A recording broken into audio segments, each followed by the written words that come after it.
रात 10 बज चुका है। ये चैनल चूँकि बंद ना हो जाए इसीलिए बीच बीच में वीडियो भी डालना पड़ता है। कई बार तो 6-6 महीना हो गया था वीडियो डालने में। मैं आप लोग को ये बताना चाहता हूँ कि आप लोग को, खास करके छात्रों को, मैं बहुत उम्मीद से चैनल शुरू किया था कि छात्रों को जो सिविल सेवा की तैयारी करता है उसको बेहतरीन गाइडेंस दो, और मैं देता भी था। और मैं चुनौती दे के कहता हूँ, इतना मेरे अंदर आत्मविश्वास है कि चुनौती दे के करता हूँ, छाती ठोक के कह सकता हूँ कि यदि पढ़ाना शुरू कर दिया तो इतने बेहतरीन पढ़ाऊँगा कि एक बेहतरीन से बेहतरीन जो स्टूडेंट है ज़रूर मेरे से वो मार्गदर्शन लेगा। और मैं बता सकता हूँ एकदम क्रिस्टल क्लियर पानी की तरह, मैं एकदम साफ तरीके से मैं किसी भी चीज़ का कंसेप्ट बता सकता हूँ। बहुत अच्छा गाइडेंस में मैं मदद कर सकता हूँ। लेकिन दिक्कत ये है, दुर्भाग्य ये हो गया कि मैं 2016-17 के समय से ये कोशिश किया कि मैं गाइड करूँ, लेकिन 17 से मैंने कोशिश किया था। ये चैनल भी 17 देखिए नवंबर बना था, और उसके बाद से ही लगभग 17 के एंड में या शुरू नवंबर में बनाया था, 18 के बाद से ही लगातार जो एक अपना पारिवारिक विवाद जो चल रहा है, पहले खुद से लड़ता था, अब खुद परिवार के विवाद में, पत्नी के विवाद में फंस गया हूँ। तो मुझे पूर्ण भरोसा है कि मुझे 100% मैं डंके की चोट पे कहता हूँ कि मुझे न्याय मिलेगा, और लेकिन कोर्ट से मिलेगा। इसीलिए मैं कुछ पटांग बोलता नहीं हूँ, मुझे धैर्य में रखता हूँ। न्याय तो मिलेगा, और जिस दिन न्याय मिलेगा मैं अपने, जो भी कुछ लोग जो मुझे गलत समझ रहे हैं, बहुत कम होगा, गिनती में होगा, लाखों में यदि है तो वो कुछ 100-200 होगा, उनको भी मैं बताऊंगा गर्व के साथ। किसी को नीचा दिखाने के लिए नहीं, बल्कि अपने आप को जस्टिफाई करने के लिए उस समय ज़रूर बताऊंगा जिस दिन न्याय मिलेगा। और मुझे लगता है कि न्याय मिलने में 1.5-2 साल तो ज़रूर लगेगा। मुझे ऐसा लगता है कि 2 साल कम से कम मुझे लगता है कि लगेगा, 2-3 साल। तो मैं एक डेडलाइन मानता हूँ कि 2 साल तो लगेगा। आज 2022 मई चल रहा है, यानी 24 तक शायद ये ठीक हो जाए। और मैं नौकरी करूंगा या फिर केवल शैक्षणिक कार्यक्रम में मैं अपने आप को इन्वॉल्व रखूंगा, या नौकरी करते ही मैं शिक्षा के क्षेत्र में गाइड करूंगा, दोनों कैसे करूंगा सामंजस्य, इसको बात की सोचने की बात है। और 24 इसीलिए मैं कर रहा हूँ कि 24 में, ऐसे तो मैं 25 से सोचा था, लेकिन 25 स्टूडेंट के लिए काफ़ी लेट हो जाएगा। मैं 2024 इसलिए बोल रहा हूँ कि जहाँ तक मुझे देश दुनिया की और इकोनॉमिक्स की समझ है, आने वाले 2 साल में, 2-3 साल में भारत में, 24 इसीलिए क्योंकि ये 2-3 साल लगता भारत में, इसीलिए क्योंकि भारत में चुनाव भी है। तो एक चुनावी जो माहौल होता है, लोगों के बीच में एक अलग तरह की आलोचनाएं 2 ग्रुप में बढ़ जाता है, कोई एक पक्ष में और एक पब्लिक जो उसके विरोध में, एक अलग तनाव होता है, बाकी देश में चल रहे अन्य तनाव के वो अलावा होता है।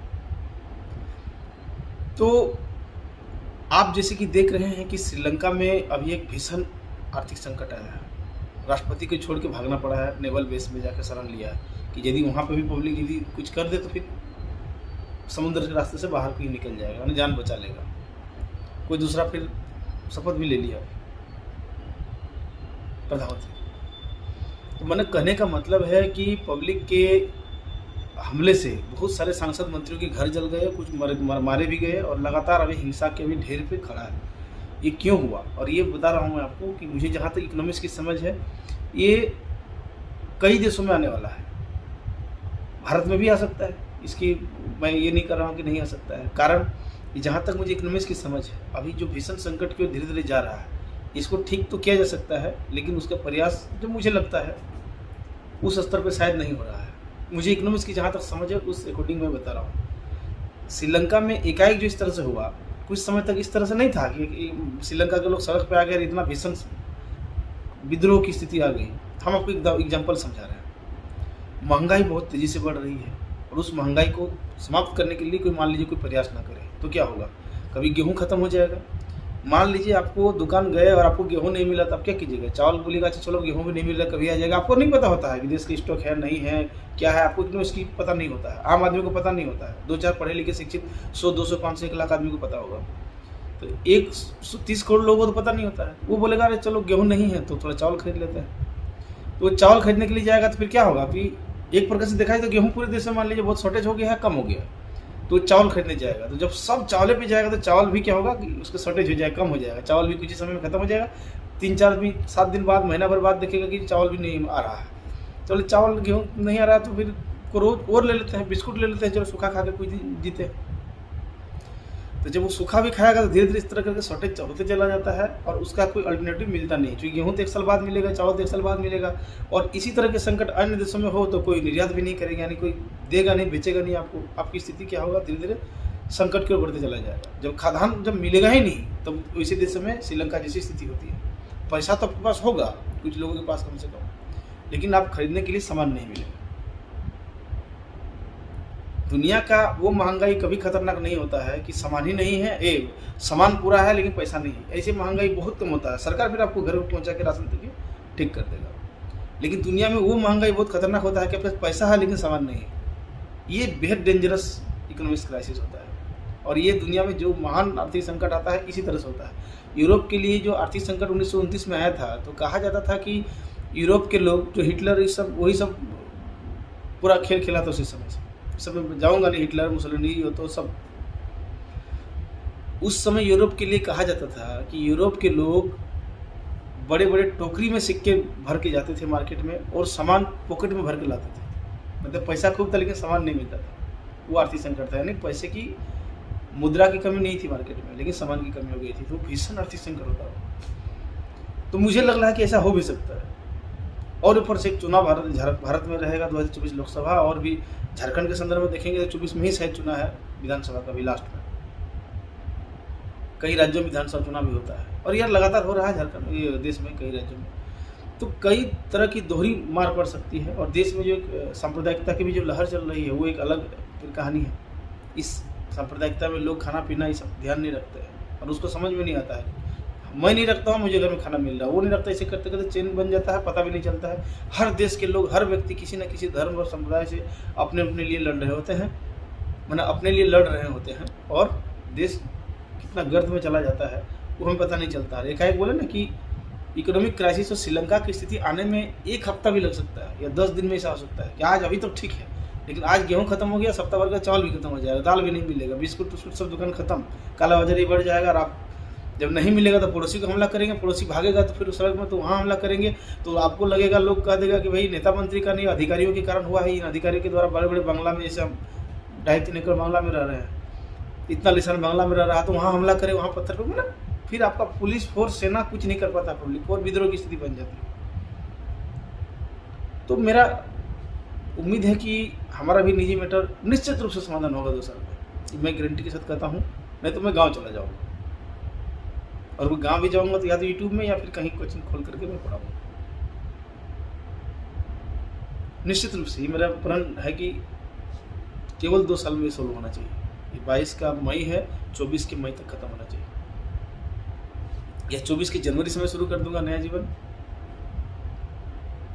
इस सर्विस के साथ, इस सर्विस के अलावा जैसे भी हो, क्योंकि जीवन लगातार तनाव से, कोई आदमी धैर्य की एक अंतिम सीमा होती है, किसी चीज़ की इलास्टिसिटी जो होती है उसकी एक सीमा होती है, उससे आगे खींचेंगे तो टूट जाएगा। तो कहने का आपको एक सिंपल सा ये मतलब है कि मैं बहुत ही बेहतरीन क्रिकेट खेल सकता हूँ, 1 नंबर का क्रिकेट खेल सकता हूँ, चेस का एकदम 1 नंबर का प्लेयर हूँ, चेस मतलब शतरंज के खिलाड़ी, 1 नंबर का गाना गा सकता हूँ। 6-6 महीना में कभी कभी एक बार गाना गाता हूँ, तो मुझे ऐसा लगता है, और कुछ लोग बोलते हैं फ़ोन करके कि मैं अच्छा गाना गा लेता हूँ। 6 महीने में, साल भर में कभी कभी 1-2 बार गाना गाता हूँ। अब मान लीजिए कि रोज़ मैं रिहर्सल करूँ और गाऊँ, एक दिन में सुबह से 2 घंटा 3 घंटा रोज़ मैं गाने में दूँ, तो मैं गाना भी अच्छा गा सकता हूँ और इंडियन आइडल में गा करके आ जाऊँगा। जीतूंगा नहीं उसकी मैं कोई बात नहीं कर रहा, लेकिन इंडियन आइडल में खड़ा होकर गा सकता हूँ। हालांकि भी एज नहीं है, लेकिन मैंने कहने में तो उस लेवल पे गा सकता हूँ। तो अच्छा गा भी लेता हूँ, खेल भी लेता हूँ, और अच्छा पढ़ा भी लेता हूँ। पुलिसिंग में भी अपने डंके की चोट पे अपना ऑनेस्टली काम करता रहता हूँ। कई प्रतिभा भगवान ने दिया है, क्योंकि मेरी से रुचि है, मेरी शिक्षा है, तो ऐसा हुआ है। ऐसे और भी लोगों को हो सकता है, आप में भी हो सकता है। आप में अलग अलग तरह की प्रतिभा है, कई क्षेत्रों में हो सकती है, मुझसे इतर या मुझसे बेहतर दोनों हो सकती है। और आगे अभी एक प्रतिभा जो कि पढ़ाता हूँ, इसमें कुछ नॉलेज रखता हूँ, तो 2-4 किताब तो लिख के मरूंगा। भगवान तब तक मुझे ना मरवाए जब तक मैं 2-3 किताब को ना पब्लिश कर दूँ। सारा ड्राफ्टिंग सब कुछ है, लेकिन उस किताब को मैं लिखूँगा बहुत जल्द। तो कहने का मतलब है कि मैं इस नौकरी को छोड़ के भी यदि कोचिंग खोल दूँ, यदि बहुत सामान्य सा बेसिक फीस यदि रख दूँ मैं, तो मैं बहुत अच्छा, इस नौकरी से ज़्यादा मैं वेतन कमा सकता हूँ। किसी भी प्राइवेट कंपनी में मुझे नौकरी मिल सकती है, मुझे ऐसा लगता है। तो मुझे जीविका चलाने के लिए कोई टेंशन नहीं है। भगवान ने इतना ब्रेन दिया है, ब्लॉग लिख करके, यूट्यूब चला करके, कुछ भी करके मैं इस नौकरी के बराबर या इससे ज़्यादा वेतन कमा सकता हूँ। लेकिन एक चीज़ है कि उसमें और इसमें ये फ़र्क है कि इसमें मैं लाखों लोगों का भलाई कर सकता हूँ और कर रहा हूँ, मुझे ऐसा लगता है। हर गरीब आदमी को जितना इज्जत मेरे ऑफिस में मिला है, मैं पहले का तो नहीं जानता हूँ, लेकिन अभी जितना मिला है मुझे लगता है कि और मैं ज़्यादा कैसे दे सकता हूँ, उस पर बात सोचता हूँ। चरम स्तर पे जो एक पब्लिक के आम आदमी को आता है उसको मैं इज्जत देता हूँ, मेरे ऑफिस में और ऑफिस के बाहर भी जब मैं मिलता हूँ या बात करता हूँ। मेरी यही कोशिश रहती है, मैं दिल से उसके सम्मान करता हूँ, उसे इज्जत देता हूँ, उसके न्याय को पूर्ण रूप से उसको न्याय मिले, उसका हक मिले, इसके लिए मैं पूर्ण रूप से मेरी कोशिश रहती है, मेरी चिंता होती है। कोई आदमी आता है तो उसको समाधान करने के लिए ऑन द स्पॉट, मेरे ऑफिस में कोई आता है वहीं पे जिस जगह पे समस्या होती है, थाना प्रभारी या इंस्पेक्टर जो भी होता है, तुरंत फ़ोन लगाता हूँ। ये हर पब्लिक जानता है। इस मामले में रामगढ़ की जो लोग मेरे पास आए होंगे ये बात बता सकता है। और ऑलमोस्ट 90% सॉल्व होता है, 10% कुछ जटिल होते हैं, खासकर ज़मीन के मामले में। और ये होता है चूँकि मेरा जुरिडिक्शन नहीं होता है पुलिस का, इसके लिए सिविल कोर्ट है, प्रशासन है, तो उसकी ये में होता है, तो इसलिए पुलिस बहुत कुछ कर नहीं पाती है। तो ज़मीन के मामले में कुछ चीज़ें ऐसी होती है जो हम लोग सॉल्व ही नहीं कर सकते। अब कुछ लोग ये इसमें कमेंट करेंगे या बोलेंगे कि भाई अपना पहले तो ये कर लो, नया घर का। फिर मैं बोल तो रहा हूँ कि इसका फैसला केवल न्यायालय करेगा, सिविल कोर्ट को पावर है और उसका न्याय हर किसी को मानने के लिए बाध्य है। उसको नहीं मानने का हर इलाज इस संविधान में है। इसीलिए मुझे जो कोई गाली दे, जो कुछ बोले, तमाम मर्यादा पार कर दे, तमाम तरह की गालियाँ दे, मेरे माँ पिता को गाली दे दे, पूरे खानदान को गाली दे दे, मेरे चरित्रहरण कर दे, मुझे कोई फर्क नहीं पड़ता है। जब न्याय मिलेगा तो मैं जरूर सही रहूँगा, नहीं मिलेगा तो मैं जो बोल रहे हैं वो सही रहेगा, जो बताया जा रहा है वही तब सही मान लूँगा मैं। मेरे जीवन का कोई अर्थ नहीं है, क्योंकि न्यायपालिका में तो न्याय होता है, मुझे विश्वास है। तो इस पर मैं जाऊँगा नहीं। तो मैं आपको भरोसा दिलाता हूँ कि मतलब कि मेरा वो कट ऑफ डेट है। मैं कोई चीज़ यदि ठान लेता हूँ तो वो करता हूँ। ये मेरी जिद भी है और मेरी एक जज्बा भी है। 24 से तो मैं पढ़ाऊँगा यूट्यूब में, आप लोगों को गाइड करूँगा, या उससे पहले भी यदि समाधान पहले हो जाता है तो उससे पहले भी करेंगे। चूँकि ना खेलने की प्रतिभा, ना लिखने की प्रतिभा, ना पढ़ाने की प्रतिभा, ना संगीत में गाने की प्रतिभा, कोई चीज़ की एक्सरसाइज नहीं हो पाता है, खाली इस मानसिक तनाव के कारण। चरम स्तर का मानसिक तनाव होता है, जिसको होता होगा वो जानता होगा, बाकी मैं ये चीज़ समझा नहीं सकता हूँ।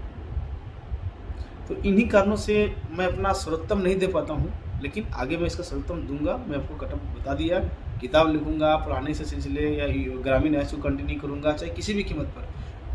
कैसे मेरा जीवन सही सलामत जाएगा, आगे जाएगा, मेरी जो ऊर्जा है, मेरी जो दिमाग ज्ञान है, सर्वोत्तम जो होगा, इसको मैं हर हालत में करूँगा। 1-2 साल के बाद हो सकता है इसी महीने या अगले हफ्ते हो जाए, ये मैं मान सकता हूँ कि हो सकता है, इसमें कोई शक नहीं। 1 हफ्ता बाद भी हो सकता है, लेकिन मैं कटअप दे दिया उसमें तो मैं करके रहूँगा, चाहे मैं गांव में जाके घर में रह के करूँ या फिर हरिद्वार में जाके हिमालय में बैठ करके करूँ, लेकिन करूँगा। मेरा ये जिद है। अब मैं अपनी प्रतिभा को, अपने ज्ञान को और अपना जो जीवन में मैं सोच के रखा था कि मुझे क्या क्या करना है, उस चीज़ को अब दुनिया की कोई ताकत भी नहीं रोक सकता है। हिम्मत नहीं है, वो ऐसा पैदा नहीं, वो उसको मैं करूँगा जो मैं सोचा हूँ अपने जीवन में जो कुछ करने के लिए। अभी बहुत भयंकर एकदम प्रचंड तनाव के दूर से गुजरने के कारण ये सब नहीं हो पाता है, इसीलिए ना पढ़ा पाता हूँ। बहुत अच्छा पढ़ा सकता हूँ लेकिन नहीं पढ़ा पाता है। बहुत अच्छा गा सकता हूँ लेकिन गा नहीं पाता हूँ। खेल सकता हूँ, नहीं खेल पाता हूँ। खैर गाना और क्या बोलते हैं कि खेलने का तो छोड़ देते हैं हमारे, लेकिन पढ़ाने का खास करके, जब तक दिमाग चेतन अवस्था में काम करेगा तब तक इंसान एक अच्छा टीचिंग का कार्य कर सकता है, पढ़ा सकता है, ज्ञान वितरण कर सकता है। और मैं इसको करूँगा और बहुत जल्द करूँगा। बस इसी के लिए कि मैं क्यों नहीं पढ़ा पाता हूँ आप कारण समझ गए होंगे, और आगे कब पढ़ाऊँगा ये भी आपको बता दिया। पहले भी हो सकता है, लेकिन एक डेडलाइन बता दिया, उसके बाद पढ़ाऊँगा।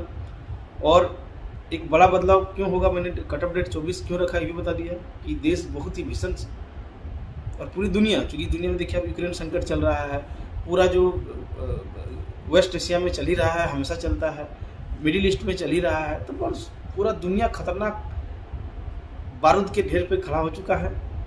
हर जगह ऐसा होगा। अमेरिका में 20-21% की भयंकर बेरोजगारी।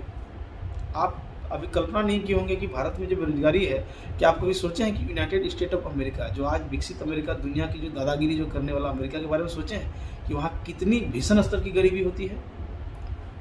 आप सुनिए, अमेरिका के बारे में आप सोचते होंगे तो चलिए एक ही उदाहरण देता हूँ, बाकी तो हर राज्य में उसकी गरीबी है, लेकिन एक राज्य का गरीबी का उदाहरण देता हूँ।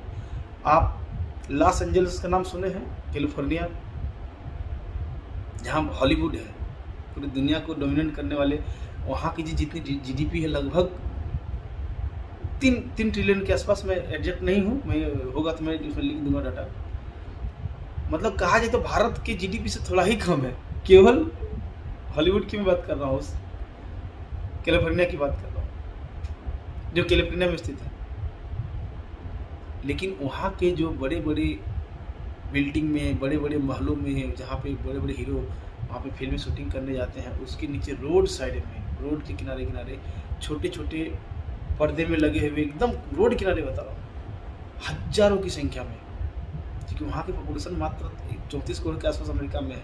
लेकिन उसमें यदि आपका 6 करोड़ आदमी गरीबी रेखा से नीचे हो तो बहुत बड़ी बात है। मैं उस सबसे विकसित राज्य की बात कर रहा हूँ जहाँ पे लाखों में, पूरे राज्य की बात कर रहा हूँ, और हॉलीवुड में कम से कम बात बता रहा हूँ 50 से 60 हज़ार लोग ऐसे होंगे जो बेघर है, घर नहीं मिलता है, एक टाइम खाना खाते हैं, रात तक खाना खा के सो जाते हैं, लंच और ब्रेकफास्ट नहीं मिल पाता है, उसका कोई नहीं है, लाचार है, फ्रस्ट्रेशन है, मतलब हमारे से भी खतरनाक स्थिति है। भीख नहीं मांग सकते हैं, भीख मांगना हो अपराध माना जाता है। कई एनजीओ, कई सरकार आ करके उनको खाना पहुंचाता है, उसको, उस बेघर को कुछ मदद करता है, उसे महिला पुरुष बहुत है। उनके बजट को ट्रम्प कम करना चाहता था, लेकिन वोट भी ट्रम्प को ही वो लोग दिया था, गरीब होने के बावजूद भी। मैंने एक उदाहरण दिए कि अमेरिका भी उसकी चपेट में है। अमेरिका दुनिया में जितना दादागिरी करना है, जितना फंड बांटना है बांट ले, वो तो बांटेगा रहते रहते, लेकिन अमेरिका के अंदर भी एक ऐसी प्रचंड और भीषण गरीबी है जिसके बारे में आप कल्पना नहीं कर सकते हैं। बहुत कम पढ़े लिखे लोग जानते हैं, लेकिन अमेरिका की गरीबी से तुलना करके बोलने का या इस सब चीज़ के अंदर शायद उसको मतलब नहीं होता होगा, या फिर नहीं जानता होगा, दो ही चीज़ हो सकता है। लेकिन अमेरिका में भी प्रचंड स्तर की गरीबी है, जो एकदम अमानवीय स्तर की गरीबी है, जिसको अपनी कल्पना कर सकते हैं। भारत तो फिर भी दाल चावल खा के ही कर लेता है, लेकिन वहाँ पे एक टाइम खा के भी रहने वाले लोग हैं। और मैं सबसे विकसित राज्य की बात क्या हूँ,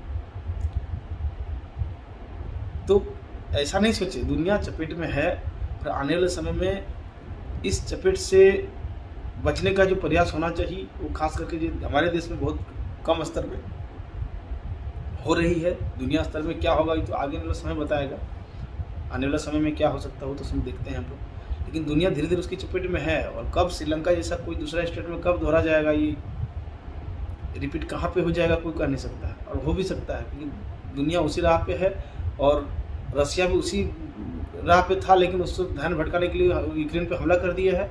वो यूक्रेन हमला क्यों किया है वो तो अलग कारण है, उसमें कुछ जायज़ भी है और कुछ गलत भी है, बहुत सारा कारण है। नाटो भी उसी के लिए जहाँ तहाँ अपना विस्तार कर रहा है, मैं इस पर नहीं जाऊँगा। मेरा कहने का मतलब है कि रसिया भी भीषण गरीबी के संकट से गुजर रहा है, वहाँ के लोग ध्यान भटकाने के लिए हमला कर दिया, वहाँ देशभक्ति का नारा गूंज रहा होगा। जब तक बर्बादी आएगा, पुतिन का भी बीमारी बहुत भयंकर, क्या पता नहीं सुने हैं, मीडिया रिपोर्ट में आया था कि, मीडिया रिपोर्ट नहीं, अमेरिका का NIA बोला था कि वो अपनी सत्ता को किसी को सौंप दिया है, कैंसर ना कोई बीमारी से ग्रसित है, कभी सौंप सकता है, जो सही गलत नहीं जानते, लेकिन वो मरेगा तो, लेकिन रसिया को लेके डूबेगा।